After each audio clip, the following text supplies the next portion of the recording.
Hello. आज हम पढ़ेंगे शब्द शक्ति। शब्द शक्ति क्या होती है, उसके कितने प्रकार हैं, किसे कहते हैं शब्द शक्ति। शब्द शक्ति के 3 भेद होते हैं: अभिधा शब्द शक्ति, लक्षणा शब्द शक्ति और व्यंजना शब्द शक्ति। शब्द शक्ति क्या है? शब्द या शब्द समूह में जो अर्थ छिपा होता है उसे प्रकाशित करने वाली शक्ति का नाम शब्द शक्ति है। शब्द से अर्थ का बोध होता है और शब्द को बोध कराने वाला और अर्थ को जिसका बोध कराया जाए उसका बोध्य कहा जाता है। शब्द 3 प्रकार के होते हैं: वाचक, लक्षक एवं व्यंजक। इन्हीं शब्दों के अनुरूप ही 3 प्रकार के अर्थ होते हैं: वाच्यार्थ, लक्ष्यार्थ एवं व्यंग्यार्थ। इन अर्थों का बोध शब्द शक्तियों द्वारा होता है। दूसरे शब्दों में प्रत्येक शब्द से जो अर्थ निकलता है उसका बोध कराने वाली शक्ति शब्द शक्ति कहलाती है। अतः शब्द शक्तियों के 3 भेद हुए: वाच्यार्थ पर आधारित शब्द शक्ति अभिधा, लक्ष्यार्थ पर आधारित शब्द शक्ति लक्षणा और व्यंग्यार्थ पर आधारित शब्द शक्ति व्यंजना।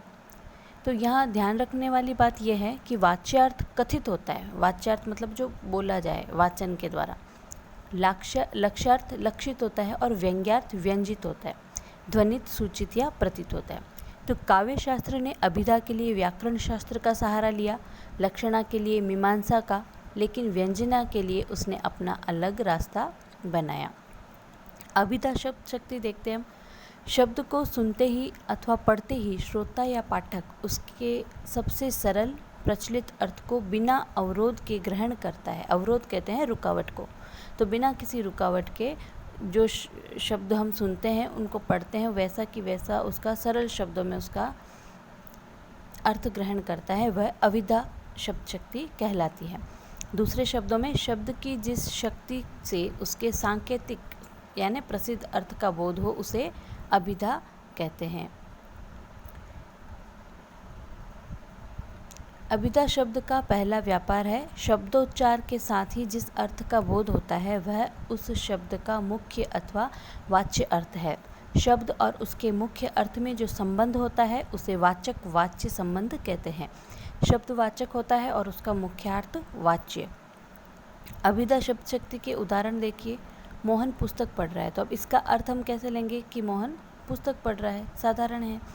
दिवस का अवसान समीप था, गगन था कुछ लोहित हो चला, कि आकाश जो है उसमें लालिमा छा गई थी और जो दिन का जो है अवसान समीप था, सूर्यास्त होने वाला था। तरुशिखा पर थी अब राजती, कमलिनी कुल वल्लभ की प्रभा। निज गौरव का नित ज्ञान रहे, हम कुछ भी हैं यह ध्यान रहे, हम भी कुछ हैं यह ध्यान रहे। सब जाए अभी परमान रहे, मरणोत्तर गुंजित गान रहे। उपरोक्त पंक्तियों में के अर्थ ग्रहण में किसी प्रकार का अवरोध नहीं है। परंपरा, कोश, व्याकरण आदि से यह अर्थ पहले से मालूम है, अतः यहाँ पर अभिधा शब्द शक्ति है। फिर इसके प्रकार देखते हैं हम। तो ये 3 प्रकार की होती है: रूढ़, यौगिक और योग रूढ़। तो रूढ़ कौन से? ये शब्द जातिवाचक होते हैं, जैसे बालक, हाथी, बंदर। यौगिक इन शब्दों का अर्थ बोध अवयवों, प्रकृति और प्रत्ययों की शक्ति के द्वारा होता है, जैसे दिवाकर, सुधांशु। तो दिवाकर किसको कहते हैं? सूर्य को। सुधांशु चंद्रमा का पर्यायवाची। योग रूढ़ इनका अर्थ बोध समुदाय और अवयवों की शक्ति से होता है। ये शब्द यौगिक होते हुए भी रूढ़ होते हैं, जैसे जलज, वारिज आदि। इनका यौगिक अर्थ जल से उत्पन्न वस्तु है, परंतु योग रूढ़ अर्थ केवल कमल है। ये कमल के पर्यायवाची हैं। अभिधा शब्द शक्ति का महत्व। कई विद्वान अभिधा की तुलना में लक्षणा और व्यंजना को अधिक महत्वपूर्ण मानते हैं, परंतु सवाल ये उठता है कि क्या लक्ष्यार्थ और व्यंग्यार्थ को बिना अभिधा के जाना समझा जा सकता है? तो आचार्य देव ने क्या लिखा है कि अभिधा उत्तम काव्य है, मध्य लक्षणा लीन, अधम व्यंजना रस कुटिल, उल्टी कहत कवीन। और आचार्य रामचंद्र शुक्ल ने भी कहा है कि वास्तव में व्यंग्यार्थ या लक्ष्यार्थ के कारण चमत्कार आता है, परंतु वह चमत्कार होता है वाच्यार्थ में ही। अतः इस वाच्यार्थ को देने वाली अभिधा शक्ति का अपना महत्व है। फिर है लक्षणा शब्द शक्ति। मुख्यार्थ की बाधा होने पर या लोक प्रसिद्ध या प्रयोजन उद्देश्य के कारण जिस शक्ति के द्वारा मुख्यार्थ से संबद्ध अन्य अर्थ की प्राप्ति हो, उस शब्द शक्ति को लक्षणा कहा जाता है। सामान्य अर्थों में जहाँ शब्दों के मुख्य अर्थ को बाधित करके परंपरा या लक्षणों के आधार पर अन्य अर्थ को ग्रहण किया जाता है, उसे लक्षणा कहते हैं। लक्षणा मुख्यार्थ का व्यापार है। शब्द और लक्षणा का सीधा संबंध नहीं है, इनके बीच वाच्यार्थ की स्थिति है। अब लक्षणा शब्द शक्ति जो है वो भी 3 प्रकार की मानी गई है: मुख्यार्थबोध, मुख्यार्थ योग और रूढ़ि या प्रयोजन। इसका उदाहरण हम देखते हैं। यदि हम कहें कि लड़का शेर है, तो इसका लक्ष्यार्थ है लड़का निडर है। यहाँ पर शेर का सामान्य अर्थ अभिष्ट नहीं है, लड़के को निडर बताने के प्रयोजन से उसके लिए शेर शब्द का प्रयोग किया गया है। लक्षणा शब्द शक्ति के भेद। तो भारतीय काव्य शास्त्र में लक्षणा शब्द शक्ति के अनेक भेदों की चर्चा की गई है, परंतु मुख्य रूप से लक्षणा के 2 भेद माने गए हैं: रूढ़ि लक्षणा और दूसरा प्रयोजनवती लक्षणा।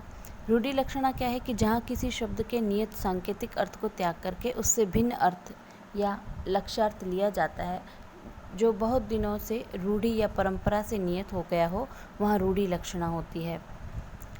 जैसे आगी बड़वाग्नि ते बड़ी है आगी पेट की, कि सबसे बड़ी पेट की आग है। ये तुलसीदास की पंक्ति है। तो उपरोक्त छंद में बड़वाग्नि का मुख्य अर्थ समुद्र में लगने वाली आग है, परंतु पेट में आग नहीं है, भूख लगती है, इसलिए मुख्यार्थ की बाधा है। यहाँ पर लक्ष्यार्थ है तीव्र भूख। तीव्र भूख के लिए पेट में आग लगना कहना, ये रूढ़ि है, परंपरा है।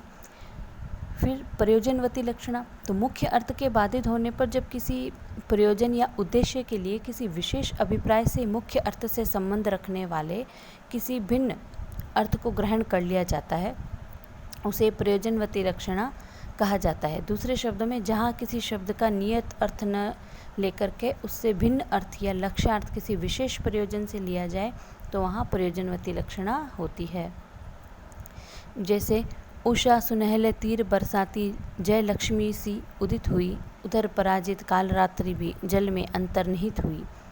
तो ये प्रसाद जी की रचना कामायनी की पंक्तियाँ हैं।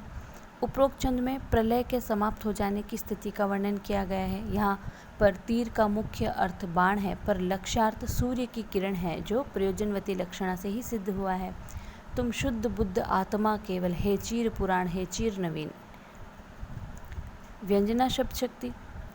शब्द के जिस व्यापार से मुख्य और लक्ष्य अर्थ से भिन्न अर्थ की प्रतीति हो, उसे व्यंजना कहते हैं। व्यंजना शब्द शक्ति से अन्यार्थ या विशेषार्थ का ज्ञान कराने वाला शब्द व्यंजक कहलाता है, जबकि उस व्यंजक शब्द से प्राप्त अर्थ को व्यंग्यार्थ या धन्यार्थ कहते हैं। व्यंजना शब्द शक्ति द्वारा अर्थ की प्रतीति कराने के लिए ध्वन्यार्थ, सूच्यार्थ, प्रतीयमानार्थ, आक्षेपार्थ आदि शब्द प्रयुक्त होते हैं। तो यहाँ एक इम्पोर्टेंट बात यह है कि जहाँ अभिधा अथवा लक्षणा शब्द शक्ति केवल अर्थ पर आधारित होते हैं, वहीं व्यंजना शब्द और अर्थ दोनों पर आधारित होती है। तो जब तक अभिधा लक्षणा अपना काम करके विरत नहीं हो जाते हैं, व्यंजना का काम आरंभ नहीं होता है। उदाहरण के लिए कि सुबह के 8 बज गए, तो यह वाक्य साधारण है, लेकिन इसका प्रत्येक व्यक्ति के लिए अलग अलग अर्थ हो सकता है। जैसे एक ऐसा व्यक्ति जिसका कार्य रात के समय पहरेदारी करना है, तो वह इसका अर्थ लेगा कि उसकी अब छुट्टी हो गई है। एक साधारण कार्यालय जाने वाला व्यक्ति इसका अर्थ क्या लेगा कि उसे कार्यालय छोड़ना जाना है। एक गृहिणी महिला इसका अर्थ क्या लेगी कि अपने घर के कार्यों से जोड़ करके देखेगी। बच्चे इसका अर्थ अपने विद्यालय जाने के समय के रूप में लेंगे। पुजारी इसका अर्थ अपने सुबह के पूजा पाठ से जोड़ कर देखेगा। अर्थात वाक्य एक है, लेकिन प्रत्येक व्यक्ति के लिए भावार्थ अलग अलग है। व्यंजना शब्द शक्ति के भी 2 भेद हैं, शाब्दी व्यंजना और आर्थी व्यंजना। शाब्दी व्यंजना क्या है? जहाँ व्यंग्यार्थ किसी विशेष शब्द के प्रयोग पर ही निर्भर रहता है, वहाँ शाब्दी व्यंजना होती है। उसके भी आगे 2 भेद हैं, जैसे अभिधामूलक शाब्दी व्यंजना और लक्षणामूलक शाब्दी व्यंजना। अभिधामूलक शाब्दी व्यंजना क्या है कि अभिधात्मक शब्द पर आधारित शाब्दी व्यंजना अभिधामूला शाब्दी व्यंजना कहलाती है। जैसे चिरजीवो जोरी जुरे, क्यों न स्नेह गंभीर, को गटिए वृषभानु जा, वे हलधर के वीर। ये कवि बिहारी की पंक्तियाँ हैं। तो उपरोक्त छंद में वृषभानु जा और हलधर के वीर के 3 अर्थ हैं। जैसे वृषभानु जा, वृषभानु की पुत्री, वृषभ प्लस अनुजा, बैल की बहन या गाय, वृष भानु प्लस जा, तो वृष राशि के सूर्य की पुत्री। तो हलधर के वीर, हल को धारण करने वाले बलराम के भाई, बैल के भाई, शेषनाग के अवतार। लक्षणामूलक शाब्दी व्यंजना, लाक्षणिक शब्द पर आधारित व्यंजना को लक्षणामूलक शाब्दी व्यंजना कहते हैं। उदाहरण के लिए फली सकल मन कामना, लूटियो अनगिनत चैन, आजू अंचे हरि रूप सखी भय प्रफुल्लित नैन। उपरोक्त छंद में फली का अर्थ है पूर्ण हुई, लूटियो का अर्थ है प्राप्त किया और अंचय का अर्थ है देखा, किंतु व्यंजना से संपूर्ण पद का व्यंग्यार्थ है प्रियतम के दर्शन से अत्यधिक आनंद प्राप्त किया। आर्थी व्यंजना क्या है कि जहाँ पर व्यंजना का आधार अर्थ विशेष हो वहाँ पर आर्थी व्यंजना होती है। जैसे सागर तीर मीन तरफत है, हुलसी होत जलपीन। उपरोक्त पंक्ति में अर्थी व्यंजना है, कृष्ण के पास होते हुए भी गोपियाँ प्रेम से वंचित है। तो ये थी